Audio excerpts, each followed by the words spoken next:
Knocked down. The fake jumping. Terrible situation. Oh, the guard break. Doesn't interrupt this time. Punish. No, no punish. Oh, no. He whiffs. Oh, There's the no guard break. escape. And There's Cool no Kid escape. is in top 8. What a performance We're on from Cool TV Kid. getting dragged off.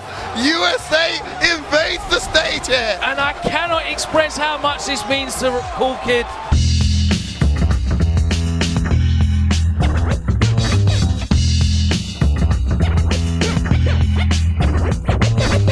Hey guys, welcome back to my channel. It's Born Free here. We are at Red Bull Conquest in Washington DC after hours. Late night interviews. I'm here with Cool Kid. How the hell are you? Tired, but I'm doing good. Doing pretty good. Doing pretty good. We'll get into that. Well, I know why you're feeling pretty good. So we'll talk about that in a minute. Obviously, this interview is going to come out a lot later, but it's still interesting to talk about. But first thing I want to ask you is about the tournament itself, Conquest. Innovative format, maybe like multi-games, Tekken, Guilty Gear, and Street Fighter, and you have to rely on your teammates. What are your thoughts on this idea? So I actually, for the most part, I do like the idea. Red Bull events are always amazing. Like I've been to, I actually qualified for every single Red Bull event that they done had since they first started with Proving Grounds all the way to now. So I done seen the kind of, the changes to each event each year that they do. So, their events is always good. The production, everything. They treat their players right.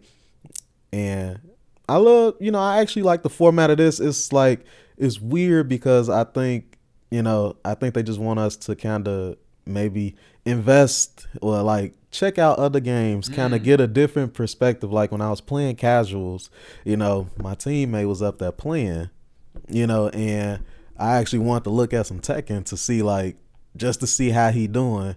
So I think they accomplished what they was trying to do.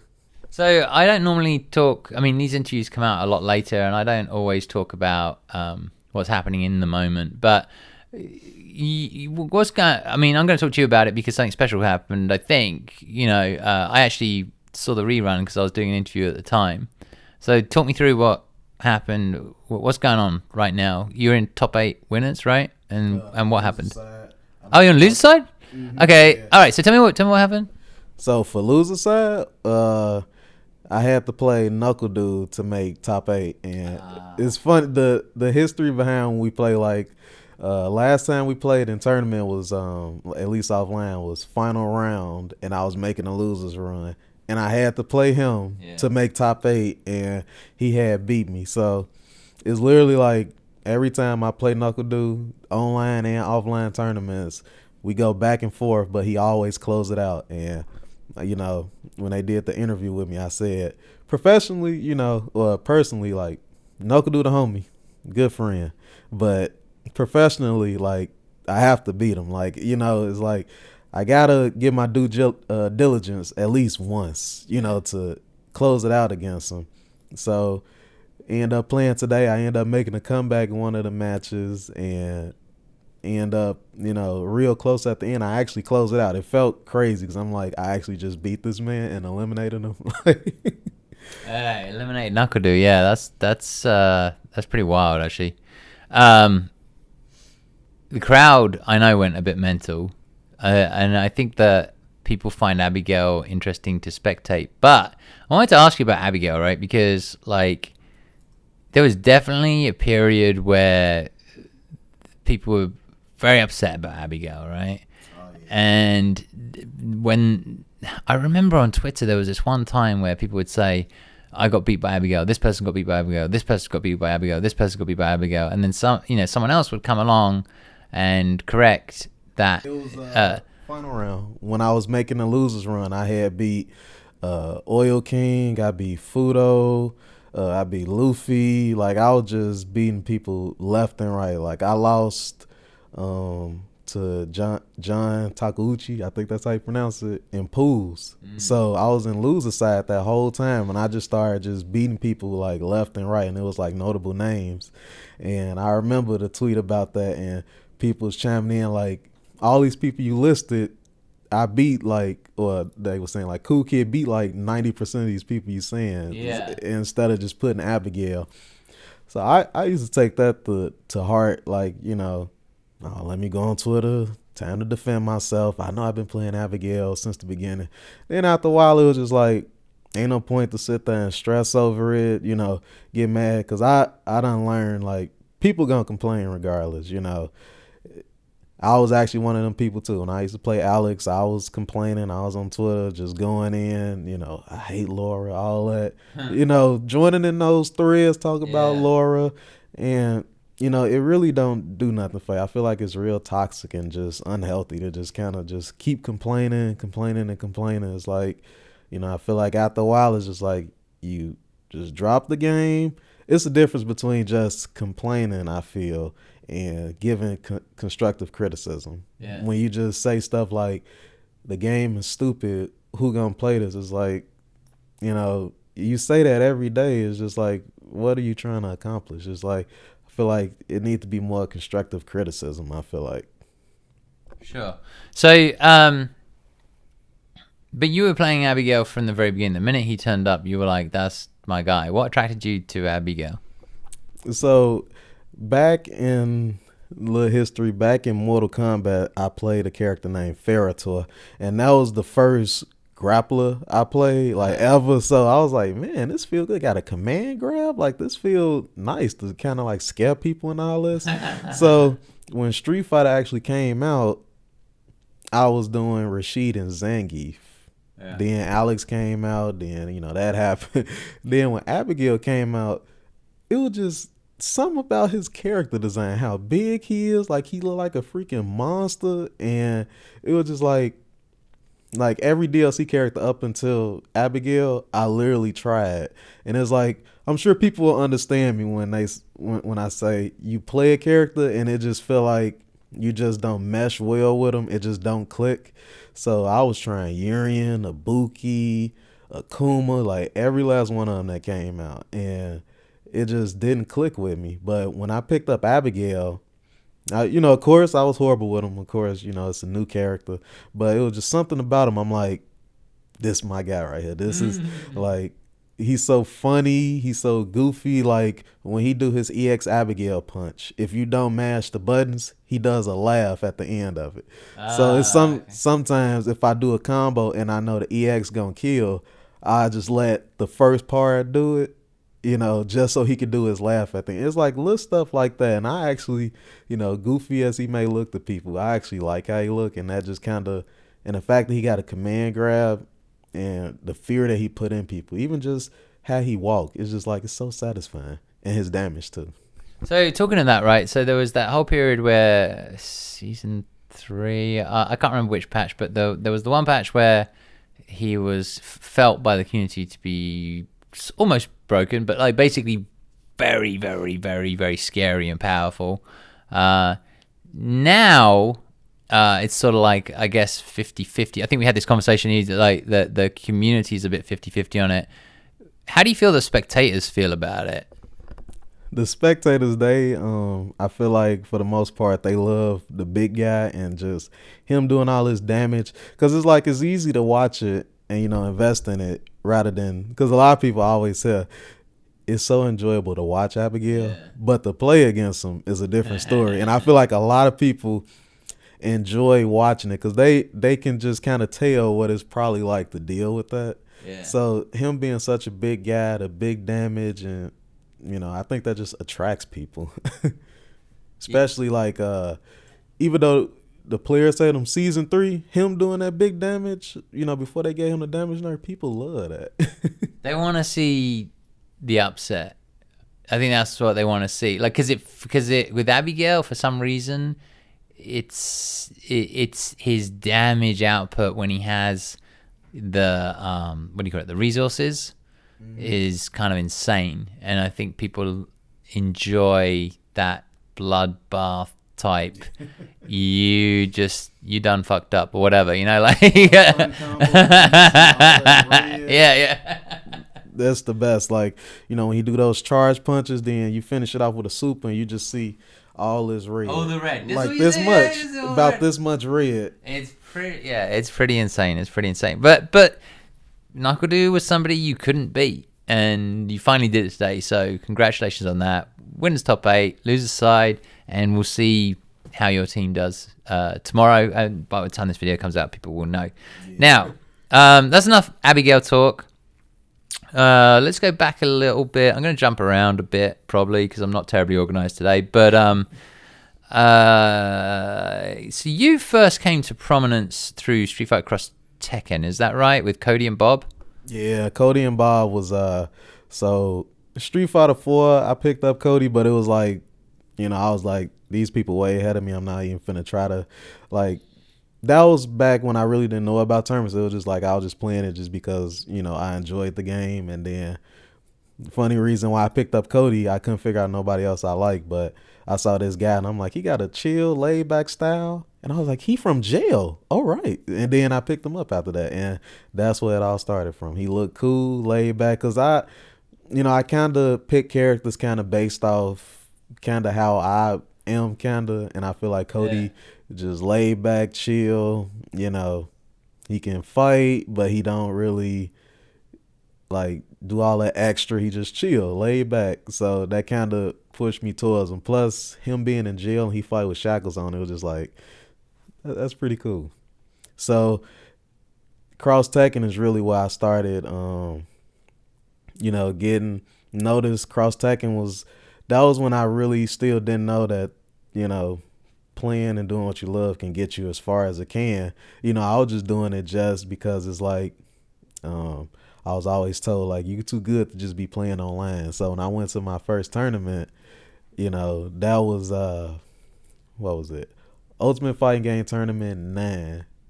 And I lost to Chris G and got second place. Wow. So I still tell him to this day, I said, you ruined everything. Would have got first place at my first tournament. Yeah. But that's what I got known from. Then final round, that was my first out-of-state tournament. I beat Infiltration. Wow. He was good at that game. Yeah, at the time, wasn't nobody really beating him. He was just winning every tournament.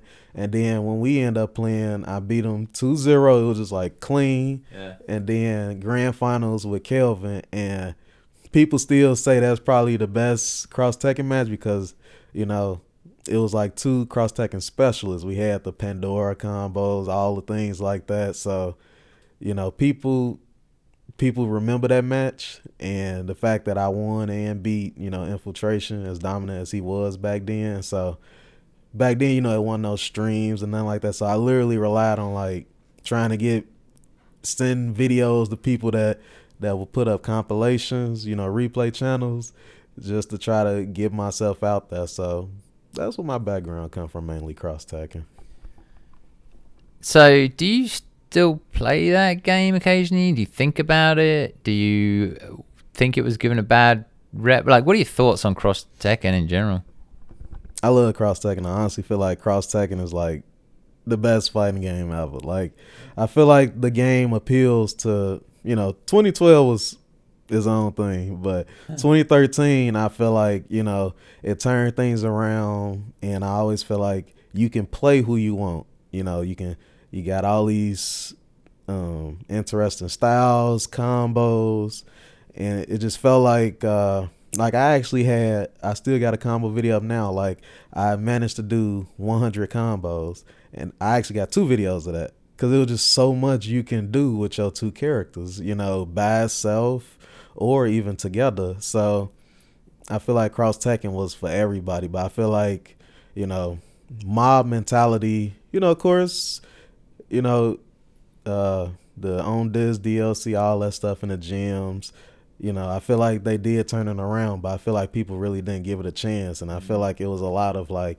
just because he said he don't like it, I'm not gonna like it. I feel like when I used to look at people that say why they don't like it, it was like recycled answers. It was like, you talk about the gyms, the way the game looked, the way it played, and it's like, just say how you feel, So I feel like mob mentality really kind of killed that game. Do you still play or no? So the funny thing is, my very last match was against Knuckle Dude that beat me. Really? Is that a long time ago? Yeah, I haven't played Cross Tekken in so many years. I think the last time I played, it was like an online tournament or something like that, and I actually lost to Knuckle Dude. Okay. Oh yeah, and one side story. At final round, I actually beat Knuckle Dude for Cross Tekken. You know, when I told you I went my first out of state, I beat him. He beat me in winners. Then I had to play him in losers. I always still remember when I first told him good luck, and he was like, "You don't tell your opponents good luck."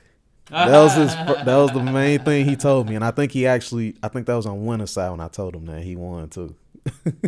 That's hilarious. Okay, so talking of Cody, did you picked up Cody for a little bit in 5, didn't you? Yeah, I still use Cody now. I feel like I had to watch this guy named Shazzy. He probably like the best Cody right now, and I watched him play one day, and it felt like things just started clicking together almost. But I'm a little sad about Cody, but I still use him because, you know, it's Cody. So what kind of buffs would you like to see Cody get if you were the game developer that you felt were fair? Like, you know, sometimes I ask this question and players are just like, they just say stuff which is so dumb. You know, it's crazy over the top. But are there specific things that you think if they changed this a little bit, he'd be more viable? So I feel like, you know, I don't really like that characters be so reliant on V-Trigger. I feel like Cody's saving grace is V-Trigger too. Outside of that is like, and the problem I feel like I think too much about what he used to be in Street Fighter 4 and Cross Tekken. He was rushed down in your face. And then now it's like he kind of zone you out almost. Zone you out with his projectile or buttons. So buffs I would want for Cody is really like some of his normals on block. It pushes him back for some reason. Like he has so much pushback, so it ain't really a reason to kind of really fear his frame traps as much unless you in V-Trigger. So it's like you do a crouching medium, you kind of out of range. Like a lot of his normals, you got to do slight walk up. You got to stagger so much, you know. And a lot of his confirms when you get counter hit is like it don't really lead to much. So like what I would want for Cody is kind of like less pushback on normals, kind of let him be in your face a little more like he normally is. And I would like his standing heavy punch to like have, you know, like Karen's like it crush counters, because now it's like his V skill, once people figure out how to get around his V skill, is useless. And his standing heavy punch is like what, 60 damage. It's like it don't really discourage people from jumping, you know. So it's like at least let him get a crush counter, and then he could do like heavy ruffian kick, not get a mix up, none of that. Just something to really tell the opponent stop jumping, not like, oh, it's only 60 damage, I ain't gonna get nothing else from it. Right. So, and the big thing is like, you know, faster walk speed and like something to go through projectiles. Like every iteration of Street Fighter, well, at least the ones I played with Cody, he went through projectiles with his EX ruffian kick and his bingo. The actual move Zoink Knuckle, but I don't call it that. I just say bingo. And it's like he should at least have one of those. If you don't want the EX to go through because of how plus it is, fine. But at least let EX Ruffian go through projectiles, because I feel like he needs so much help. And in V-Trigger 2 and 1, when the V-Trigger runs out, if he got the weapon in his hand, you can't drop it by itself. Right. You have to literally go up to the opponent, try to hit him with a normal just so it can drop. So if you going up against Gaio or something like that and you lose your V-Trigger, you got to literally you can't throw your tornado. You got to try to get in just so you can hit Gaio with the pipe just so it can drop so you can get back to your normal moveset. Right. So I think, you know, I feel like Cody good, but it's just like few inconsistencies, I feel like, really. Okay. All right. So if the devs are watching and you've got time, there's a few observations right there. All right. So enough talk about Cody. Those are some interesting thoughts, and if he does get some buffs, then perhaps you'll pick him up again. Because who knows, Abigail might get nerfed. I still use him though. I love Abigail. I feel like, well, I said the same thing about Alex, and you see where I'm at now. But I love me some Abigail, so I ain't gonna drop him no time soon. I feel like, long as it's not nerfs where it's like it's just impossible to win with him. If it's like nerfs, like how they did him this version, where it's like you can still kind of make do with it, then it's fine. Not just overdo it with the nerfs. Got it. Well, let's see how it plays out. There's been a number of balance patches, over a few years now, and so I'm hoping this time around it's not one of those ones where it completely destroys characters. Exactly. That's what everybody doesn't want. All right, I said we'd shift around a little bit. Something you made me think of. I'm not going to talk too much about Joy, because everyone's talked about Joy in the past, your wife, and if you don't know, if you're watching this for the first time, Joy is Cool Kid's wife, and is often seen at tournaments shit talking and the opponent, and shouting and screaming and doing lots of wonderful hype things. What I did want to ask you is, you made me think of something. You said, and I don't want to get you in trouble with your wife, but you said that you like to pick characters that are like you, and you kind of talked about these characters kind of being maybe a little bit laid back and all that sort of stuff. And I suddenly thought, who would Joy play? Because she be trying to play Street Fighter and stuff too. Oh, she is trying to play? Yeah, I don't know if it's like serious, but she trying to play it too. And I'm thinking she gonna try, a Buki, a girl character or something. She likes Xian. She likes Xian out of Xian? Yeah, she likes Xian. And he's a pretty aggressive guy. Like, he's an angry guy. I think the more, like, if she gets to the point where she really, really plays it, I feel like she'll probably gravitate more to characters that kind of like reach out to her and speak to her or something. But something about Urian just stuck out to her.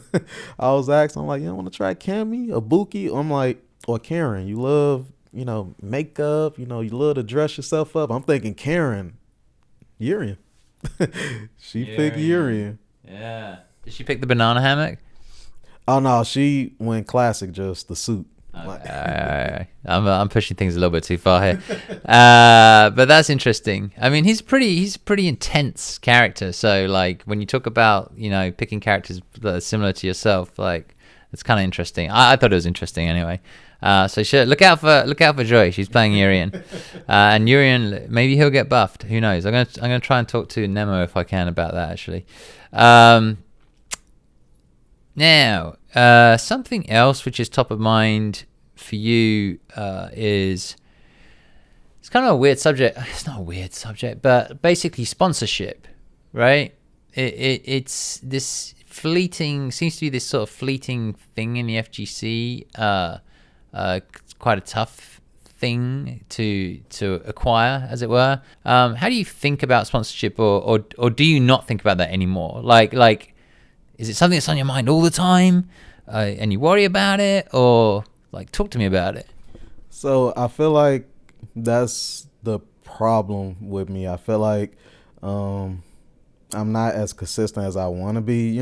I think it's more so probably just the gap between like when I'm competing, maybe, because like after Evo, I went right to SCR and like didn't make it out of pools. And I know people say Street Fighter, it happens, but like, you still expect better of yourself. And, I think that's a problem with me. I think about, I gotta do this for, my wife, the sponsors, and then, to make money from this and, things like that.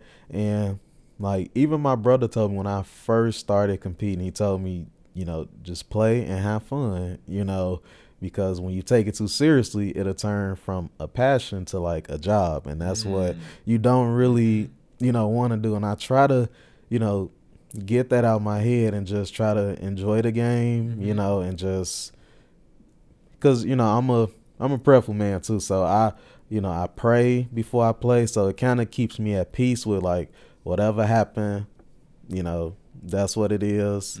You know, it wasn't meant to be. So with sponsors, I try to, you know, because if you see my emails, like the amount of rejections and no's I got is like, it gets like after a while you just get tired of like rejection emails. So it's just like now I just feel like, you know, because it was at a point I'm like, you know, Joy, she had to cheer me up because I'm like, is this something wrong with me? Like I'm doing the best I can. You know, what is it that I'm not doing? Like I'm likable. I don't, you know, I'm chill. Like, so it made me think like, is something wrong with me? Like, what is it? So now I'm at the point where it's just like, I do my best and I hope for the best. And, you know, whatever happens out there, like, I'm still going to do this. You know, I'm not going to quit. But at this point, I feel like I don't really want to, you know, reach out to no teams no more because, like, it's just too many rejection emails. Okay. So you've been pretty proactive about it, basically, which is makes sense to me. Like, I would be doing the same thing. I would be trying to push that that agenda. But now you're feeling a little bit like maybe I'm just gonna chill and concentrate on my game, or concentrate on my, I don't know. There's other things involved, you know. There's social media, followers. You know, I'm sure you know all of this stuff, right? So are you sort of feeling at the moment like, I just want to play, or are you feeling like I'll come up with a new plan? So I'm still gonna play. That's the plan. But like, I mean, like in terms of, I want to try to probably focus more on like streaming. You know, people always tell me that. Like, I feel like people actually do tell me, and I feel like I don't necessarily know how to like tap into my potential of people like actually watching me play. People like you. Yeah. You know? They, you know, and they will actually watch me stream, you know, and you know, even things like when people come up to me asking to take pictures, you know, I don't try to think of myself as like up here and then people down here. So I try to think of myself, we all right here. So when people come up asking to take pictures, you know, and people tell me their stories, how I inspire them, it's like, I'm just a man that love Abigail. You know, like I didn't think that I really reached out to people like that, but it's like something about me that, you know, reaches out to people where they got these stories and it's like extremely remarkable. And it's like that I actually helped them through things. So I really just want to just focus more on streaming, you know, just being a better husband, bettering myself, and just kind of perfecting my craft, you know, not even until, but hopefully, like I say, something else comes down, you know, along the line too. But I feel like when I think too much about like the sponsors and stuff, it like it gets me a little upset. So it gets me upset, stressed, and it's like I don't really need that. Yeah, that's kind of why I asked, because you know, you are in one of those players who's in a unique position where people do ask, why isn't he sponsored yet? You know, and I wanted to understand. Thank you for sharing that and being so open. I wanted to understand, how does it play on the mind? Does it affect your game? That sort of thing. It sounds like you're getting more used to being more at peace with it.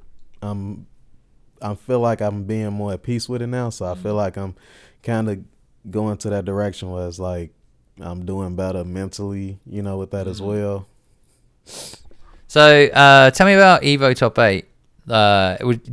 Do you feel like that's your biggest accomplishment so far in fighting games? Or if it isn't, what is?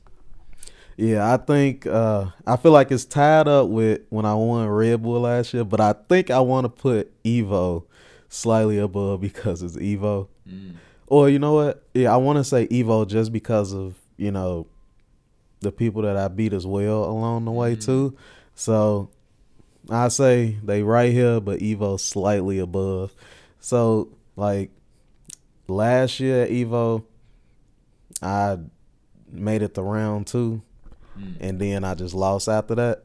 And I remember the exact spot I was in when me and Joy, I showed her. I said that was when we was on like video chat, I showed her, I said, do you remember this? I said, this is exactly where I had cried. Because I remember I was practicing like every single day. I was like, I'm ready. I'm mentally prepared. I can do this. I'm practicing every day hard. And ended up just making it to day 2 and then just losing. And I sat there and cried because it was just like, what happened? It was like I sat there and practiced every day and night. Like, what happened? So then to fast forward a year later, and then, Abigail was announced at that Evo too. So then to fast forward a year later to, this year, and then, to make top 8. And the thing is, the Mandalay Beta Arena, I always said I never want to go in there as a spectator. I want to go in there as a competitor. So I never saw the inside of it till I actually like made top 8. And this year it's this weird thing I got, like I believe in myself, but you know how certain things you kind of vision for yourself, but it's just like to actually see it happen. Yeah. It's like a totally different thing. So I felt like I would make top 8, but I said just in case I had my flight ready to go Sunday. Early. Okay. Early. Yeah. So like when I was there, and then this year, like leading up to Evo, I didn't even play as much as I was last year. Like I was playing DBZ really. You know what? A lot of people say that before big tournaments, they play less.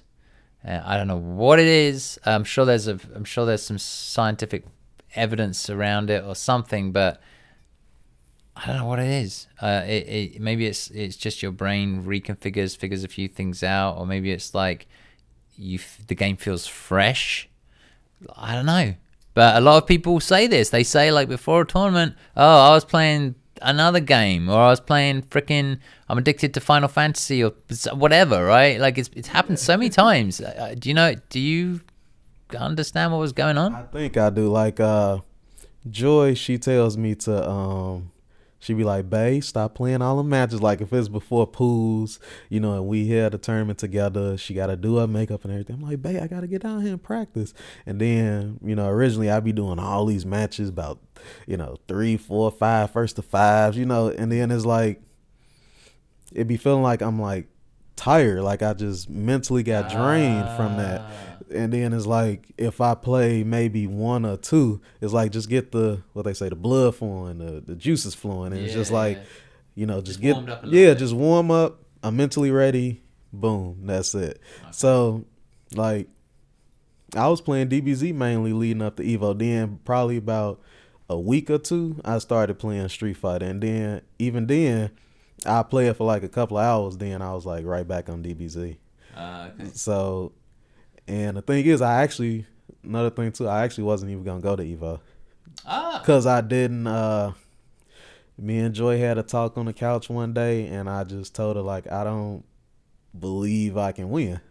And she gave me this pep talk, and she told me, you better go.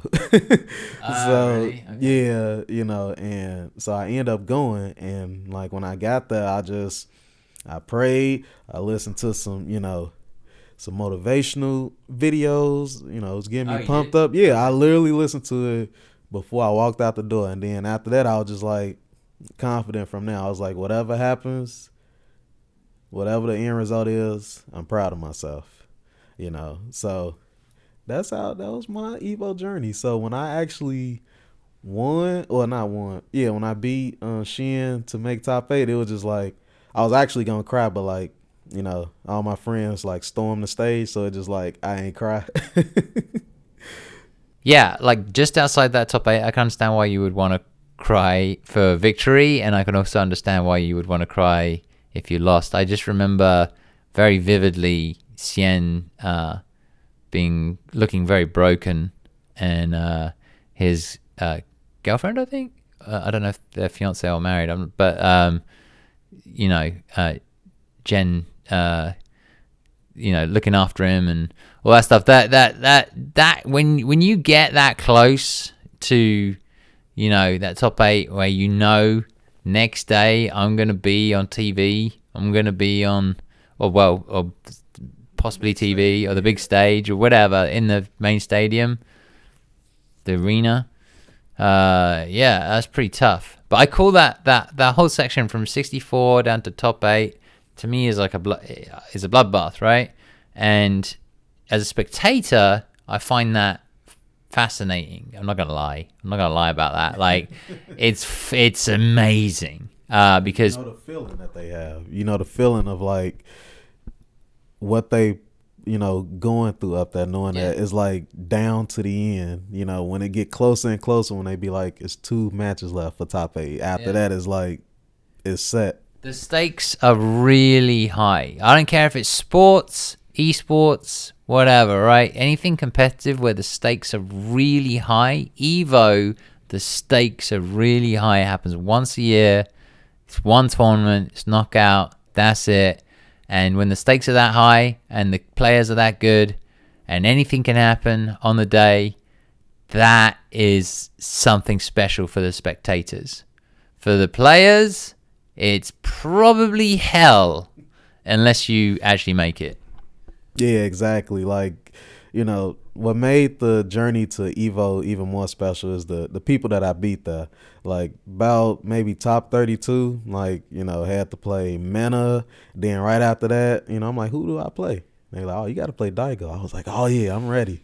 So the thing with Daigo was, as CEO, he was in my pool, and I really wanted to play him because I believe in my heart that I can beat him. And I didn't get a chance to play him because Craymore had put me in losers in pools, so I never got a chance to play him. So, not a year later, but a month later, you know, with Evo, and then it was like, I was like, ooh, God answering my prayers. I got Daigo here. I'm like, the stars is lining up. This journey to get the top 8, then I got Daigo is in my way. I'm like, yes. So, you know, I treated that match just like I would Gal in general. You know, like, just from playing Knuckle Do so much, I don't lose to no other gals really, you know. So when I played Daigo, I just treated it as this just Guile. It's not, you know, I'm not finna change up my game plan because this Daigo, and I think he gonna know things, just because he Daigo. So I approached it the same way, and he was playing like he wasn't too familiar with, you know, just me in general with Abigail, because I'm like, I'm sure he plays, you know, the Storm Kubo, Itazan, but it was like he was playing it weird, you know, and, you know, when I beat him, it felt like I won a tournament just by itself, beating Daigo. Everybody like, yo, you beat Daigo? Good you know, they were saying all that stuff. And, you know, those are the kind of people I would love to play more. Like one day I just hope where I can just play him, Tokido, all them. Just long sets. Download me, do whatever you got to do. I just want to play, get better, and be up there with the greats, you know. So, and then my run almost got derailed when I lost to Gachiken in the winners. That was the match to make top 8. And then I was getting all frustrated. Everybody they calm down. You still got one match. So after that, I was kind of like, okay, one match. So having to play Xian, that was my first time ever playing him too. So it was a lot of first times that I had to play, and like to beat them, it was just like, I'm actually doing this, you know. And then when it got to last round, I'm like, I'm right here, you know. So to see it happen, and then like I say, I never saw the inside of that arena because I never bought a ticket. I'm like, if I don't ever make top 8, I just ain't going in there. So to see that all come together like that, and I was so ready to call my wife immediately because I know she was proud of me, you know. So it was a pretty surreal moment. I still can't believe I made top 8 now. Well, I mean, hopefully the only way is up now. I mean, me personally, I can't even imagine what that's like, particularly in this day and age where you end up in the arena. It's wild. So congratulations on that. Let's talk about some more general things. Where's the name Cool Kid come from?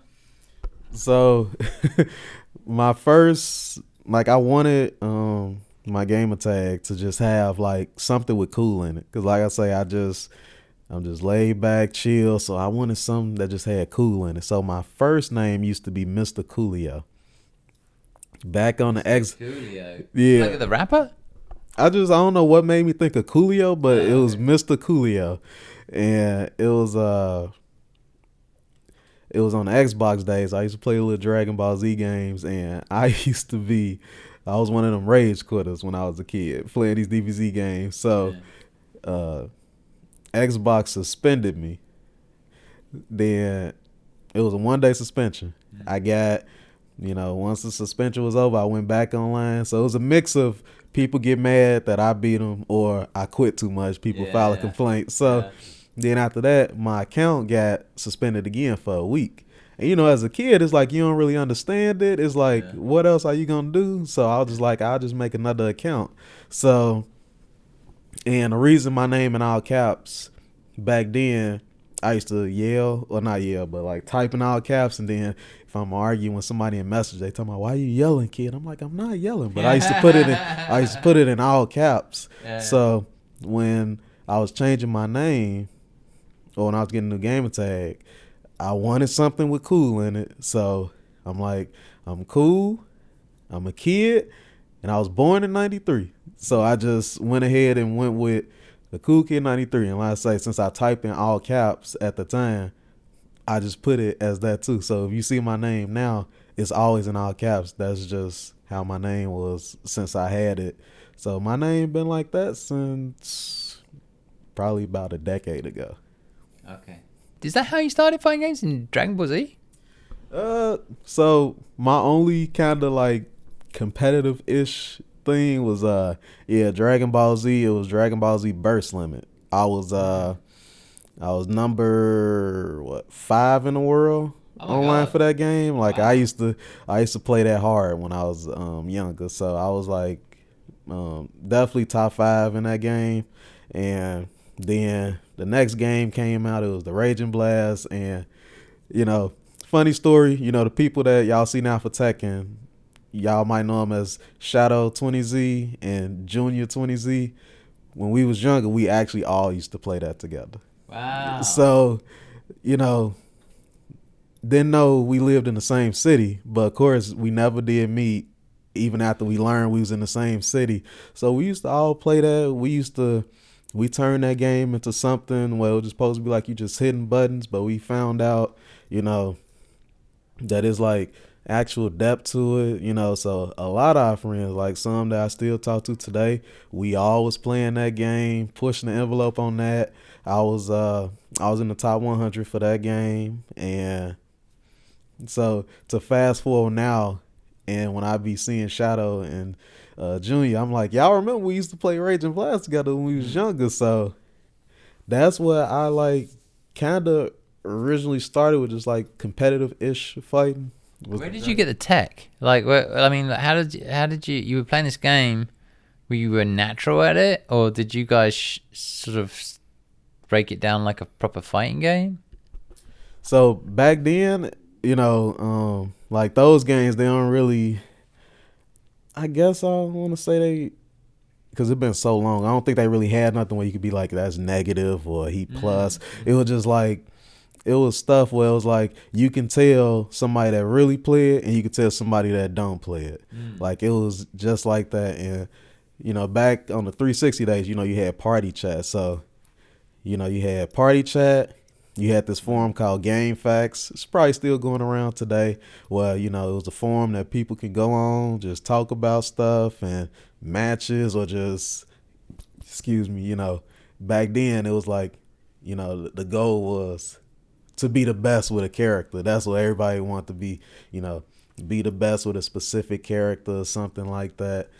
Mine's was, I wanted to be the best Gotenks because I love Gotenks. Okay. So, obviously now in fighters, I use Gotenks too. So, and I always, so that's kind of how we kind of like share stuff we learned. It was like party chats. And then it used to be this guy,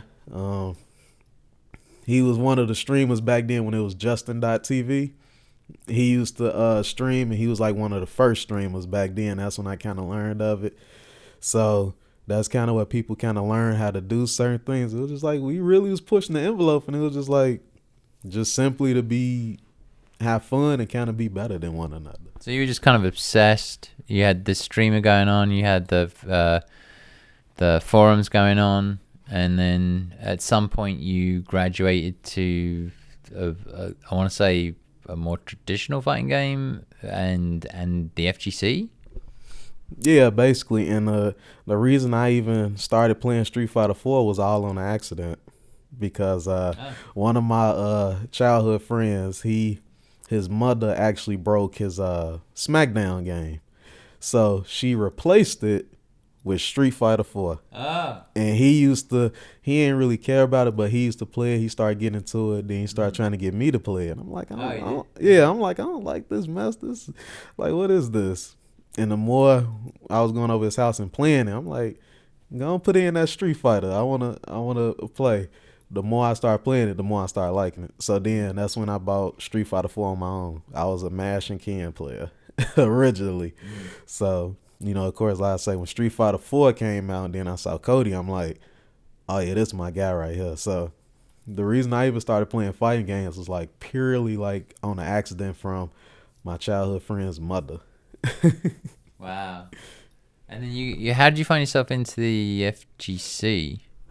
So I used to, when I was playing Cross Tekken, that's why I know, Oh, you were online, and then I got it. So then somebody said, you said this earlier. Sorry, somebody said you're too good, and you should go to tournaments. And then you went to tournaments, and it all went off from there.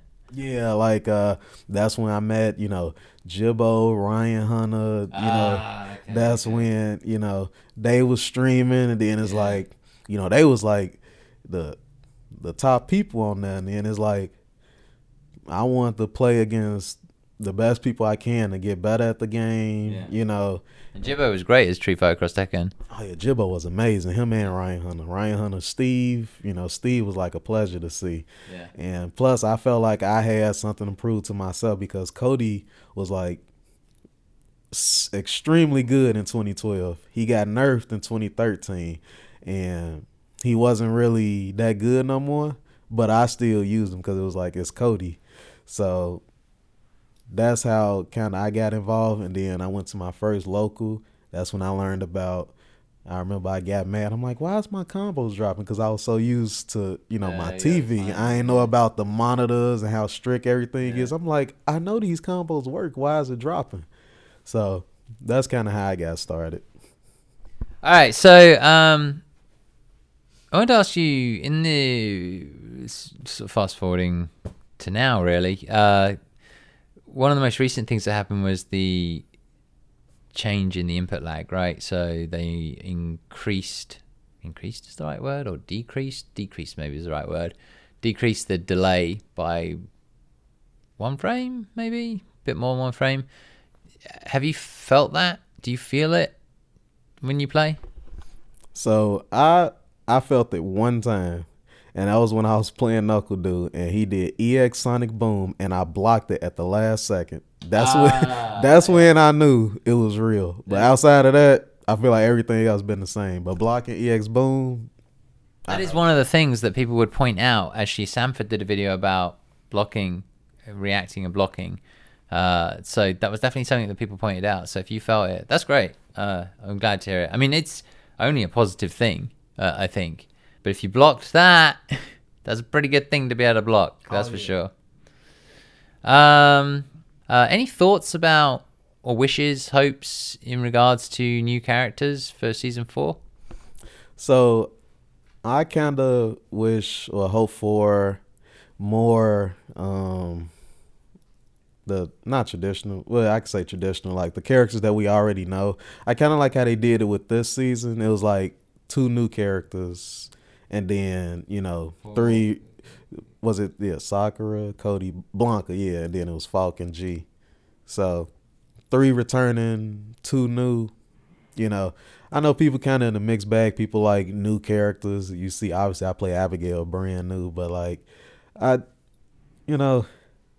kind of miss seeing, the E Hondas, the C Vipers, even Hakan. Hakan was pretty cool. Or dare I say T-Hawk. It's like, I kind of like 3 returning characters and 2 new ones. Instead of more new characters and then like 1 or 2 returning. I kind of like 3 returning. Okay. Well, I mean, I think it's 4 because it was Sagat, Sakura, Oh yeah, Blanca, Sagat. Totally forgot. and Cody, right? And Yeah. so 6 in total, 4 and 2. So either way, it doesn't matter. It's approximately right mix, right?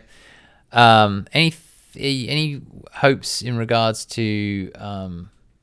Do you want to? There was rumors a while back, data mining, sort of these things, like various V this, V that, second critical R, a V. What did they call it? It was like a defensive option, I think, like a combo breaker. You got any thoughts about any mechanics you'd like to see change at all, or do you think you're good?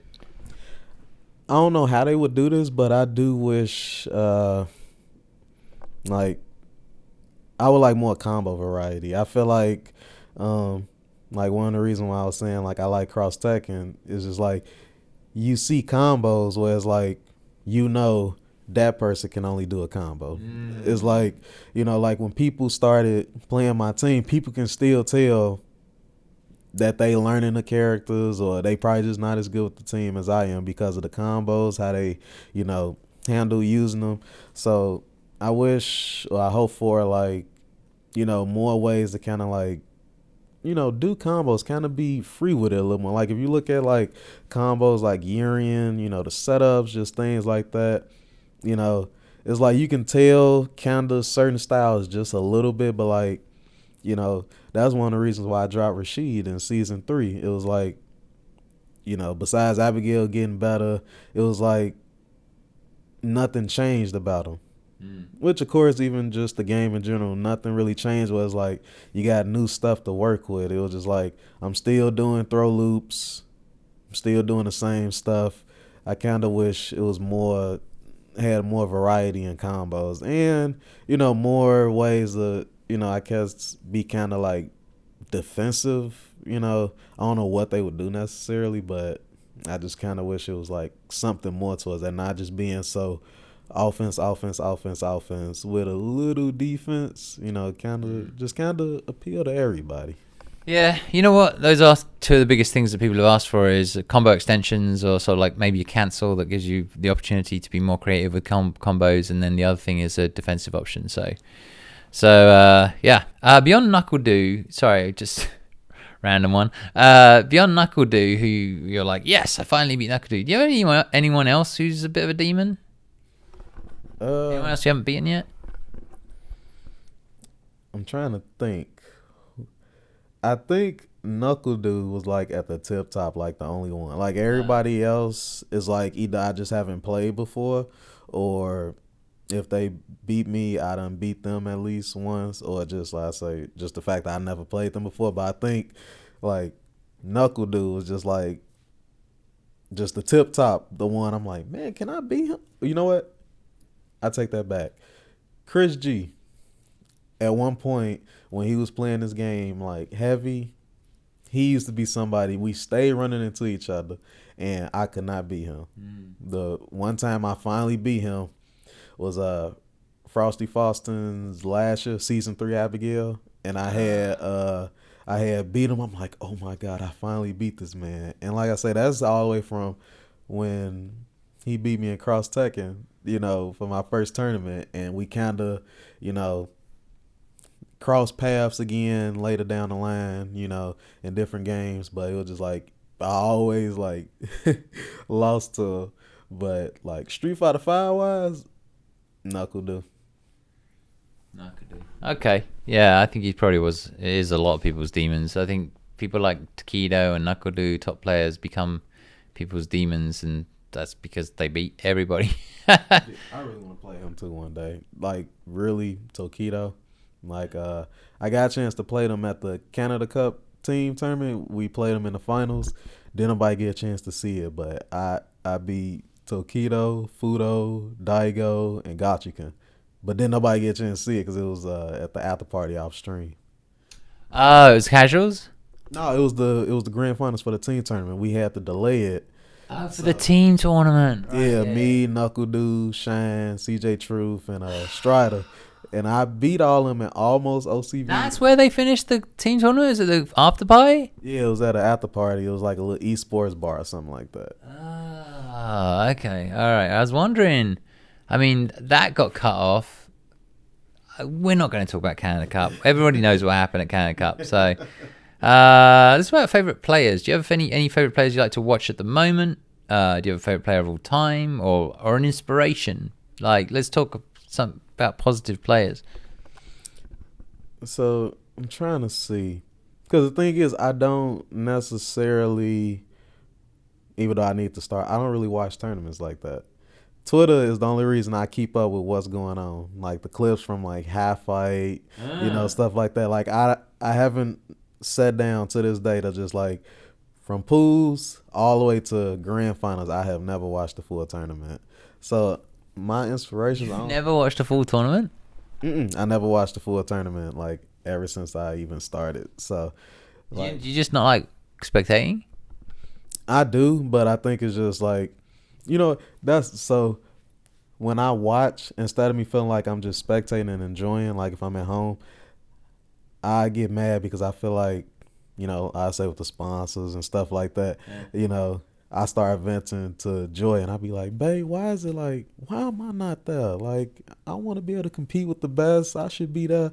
So it turns into me like venting. So if it's like a tournament where I felt like I could have went, but it's like money issues, then I just don't go, then that's when I kind of vent. But like any other tournament where it's like I just didn't go, I just don't really watch it just cause, unless it's like, for to look up somebody or something like that. I never really sat down and watched a full tournament. All right, so you don't have any players out there where you're like, this is my favorite player to watch. You're just more focused on what you got to do. Yeah, basically, it's like maybe if I sat down and actually really watched it, maybe I learn more, connect more. But yeah, I don't really have no inspiring players or favorite players necessarily. You sound like a bit of a natural, I'll be honest with you, like in regards to playing these games, because the way you talk about the original Dragon Ball game, top 5 of anything in the world of anything in my mind is quite special, so in my head I'm like, how did he do that? Like just grinding. Like, do you feel like a bit of a natural? I think it just more so it just happened like that. Like when like the Dragon Ball Z games, I just love playing it, and I used to just play it day in and day out. My mama always tried to tell me, you need to do my homework. I was one of them people, I play the game first, homework later, even though it should be the other way around. So I think it's just like one of them things that just happened. Like it's just a God-given talent that just happened to be acquired to me, and it's just kind of like I'm kind of just going with it. So like even the other DBZ game, it was like I just was playing it often, and then it was just like it just happened where I just started learning more about the game, started getting better at it, so it's a real interesting thing. So your learning process, because we're all different, right? So a lot of your learning process appears to be from pure grinding. Like you learn yourself on the fly as you're grinding. Yeah, for the most part, I feel like I'm more of a, what they say, visual learner. So I can kind of read stuff if people say this is how you get better, but like I more so kind of visually have to see it, or just in this case just playing and kind of, like if I see a tech video, I can't read what they say do a lot and then be like, all right, you execute this. I gotta kind of see it more. That's kind of how I feel like I learn better, when I actually see it. Do you train? Like, and if you do, what do you do? Do I train? What do you mean? Like rather than just playing games, right? Do you go into the training room? For the most simple thing would be to practice a combo, right? Do you practice punishes? Do you practice setups? Do you actually train? Like, do you watch tech videos or not? Do you I don't know. Do you watch your matches to see where you're going wrong? Like, do you actually train? So, I don't watch my own matches. I'm not at that point yet where I feel like I can watch my match and see myself lose. That's like so hard still. Like, I'm one of them people, I can like skim through the match a little bit. But if it be a part where I know I was really kind of getting my A whooped, it's like I kind of skim past that. And in my head, I kind of know what happened already. You know, I kind of know what went wrong. So that's kind of like the benefit still. Like, I learned what happened after it was over, so I don't have to necessarily look at it, you know. And setups and all that, I do practice that. Like, even, you know, versus Laura, you know, when she throw the fireball, Abigail can crouch and heavy, and it'll trade, and then I can do another crouch and heavy to Abigail punch. That's only something that I do. I can say that with confidence just looking at, you know, the few matches. Like, when I see Abigail's and Laura's, like, I'm the only one that do that. And, or the other one people might know is the Desco setup that I do with Abigail. When Mika likes to activate V-Trigger, I did it to Luffy at Evo. I did crouch and heavy unblockable. He woke up V-Trigger. So, the crouch and heavy hits him. And I cancel in the V skill, which parries Nadeshko as she coming in, which also still puts Mika in a juggle state, and I cancel into whatever. So, like, I practice little specific things like that, you know, but, or even like the Gal V skill. If Gal throw V skill, I can do standing heavy punch, and you got to time it right, and I get a free crush counter. It'll trade, so I can dash up in time to do like back heavy, you know, whatever like that. So it's little things that I practice for specifically. Okay, so you do go into the lab and look at specific situations that you've been caught out on before. Yeah, for the most part, yep. Okay. All right, so we're gonna have to wrap up because it's so, you know, actually I'm super tired. It's late at night, guys. It's almost 11 p.m. Yeah, well, we got some Red Bull here, but I actually just want to sleep. But I want to ask you a few more questions before we wrap up. General fighting games. Are you playing Dragon Ball seriously? And are you playing any other games seriously? Fighting games? So yeah, I'm playing Dragon Ball seriously. My team, for people that probably don't know, is Goku Blue, Broly, and Gotenks. And people might hear Gotenks and they're like, oh, Gotenks. But I said earlier, Gotenks been one of my favorite characters since the beginning of time. So when the game came out, that was instant. Broly, that was instant. I love me some Broly. And Goku Blue is just a character I just happen to like gravitate to when the game came out, and I'm kind of one of them people where I don't really like to, what they say, go against the grain. You know, I don't really like to pick characters that everybody else pick for the sake of, because this character good. Like, if I like the character, I'm gonna do my best to make them work. So, you know, I want to play, or I am playing that seriously. I just gotta, you know, I feel like I'm right here, and then you got the Sonic Foxes, Kazunokos, everybody like right here. So I want to get up there. So yeah. Any other games you're interested in, like Soul Calibur, or like there's a million fighting games right now? No, not really for the most part. I am looking forward to, if they ever announce it, Mortal Kombat 11. Only in hopes that they announce my big guy Ferrotor again. But besides that, just DBZ and Street Fighter. Okay. Do you have time for general video games for fun? And if you do, what do you play for fun? So, the games I do play when I try to play mainly when I have time. Detroit is called Detroit. It got the word humans behind it too, something like that. It's one of them games where whatever decision you make affect the outcome, all that. My Uncharted 4, I love the Uncharted series. Battlefield, I'm a Battlefield man. You know, I love those. Then it's this Red Dead Redemption, of course. You know, I haven't played it yet, but I got it. But I'm really waiting for the online. That's all I'm waiting for. So, and my Mass Effect. Anybody, y'all know, Mass Effect is like the best series I ever played. The trilogy, at least. This fourth one, I don't know what they was doing, but I still play it because it's Mass Effect. But y'all know the Mass Effect trilogy was amazing. Yeah, I think my brother used to play that. He used to go on about it all the time. Okay. So just for people out there to get a little window into your life outside of video games, what other stuff are you interested in? So outside of video games, you say? Yeah, I mean, it could be movies. It could be, I don't know, like spending time with Joy and you go on hikes, or I have no idea. Like, what sort of things do you enjoy? So I'm normally just preach. Joy is more the one that's like the more outgoing. I just be like, I go to work when that'd be the blues, the sour, the sad blues. When tournament over, I'll be right back on schedule for work that following Tuesday when I come back. When I get off from work, do some Uber. I do Uber Eats.